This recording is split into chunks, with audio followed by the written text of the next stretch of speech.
According to a recent study by a major life insurance carrier, women from Generation X, essentially children of the 70s and 80s, are significantly less confident than men in the same age group when it comes to finances. Experts say that feeling can have a negative impact on other areas of life, including your physical and mental health. Joining us to help you navigate that, financial expert Stuart Welch from the Welch Group. Good to see you this morning. Good morning, Mike. Yeah, in a lot of these situations, somebody's, I guess, from that childhood, they're probably getting in their 50s now, maybe some in their 60s, and there's some things they can do that you list here, and I want to run through them real quick so you can expound on these. So list what you own and owe. What do you mean? So take a sheet of paper and just list everything that you own, and then next to that, everything that you owe. You got to help yourself, give yourself a picture. You want to get the big picture of kind of where you are. Particularly there, I want to pay attention to the financial assets that you own. So we're going to use that in a calculation in a minute. And figure out your annual income versus expenses? Yes, so you're going to subtract your expenses from your annual income. Hopefully that's a positive number. Again, just trying to get a sense of your cash flow, how much money is available to do things with. And if it's not, you're probably going to need to cut some things out, make some decisions. Yeah, there's a lot of little things you can do that can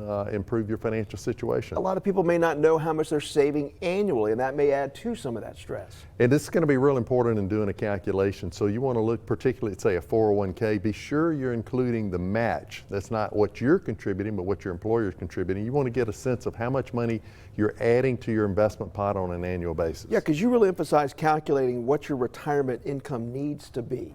So this is where you begin to gain confidence. It's knowing it's knowing where you are, what kind of trajectory you're on right now.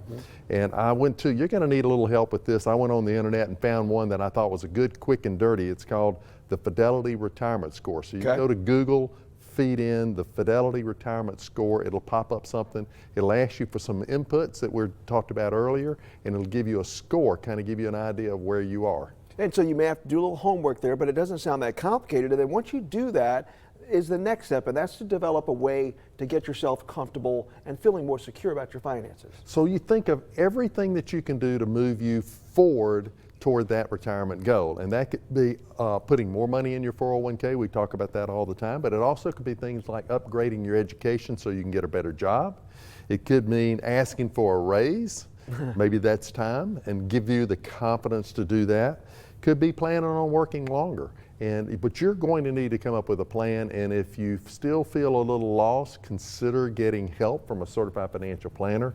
You can go to cfp.net and they will find a financial planner near you. I would look for somebody who is fee only, that doesn't sell products. And a particular term there, a fiduciary, would be very primary to look for that. So if they're a certified financial planner, they're automatically a legal fiduciary. Gotcha. So that's a great thing to look for. All right, Stuart Welch from the Welch Group, always some good information. Hope that helps some folks out there with your finances. Thank you, Stuart. Thank you, Mike. All right, still ahead now. We're going to get a little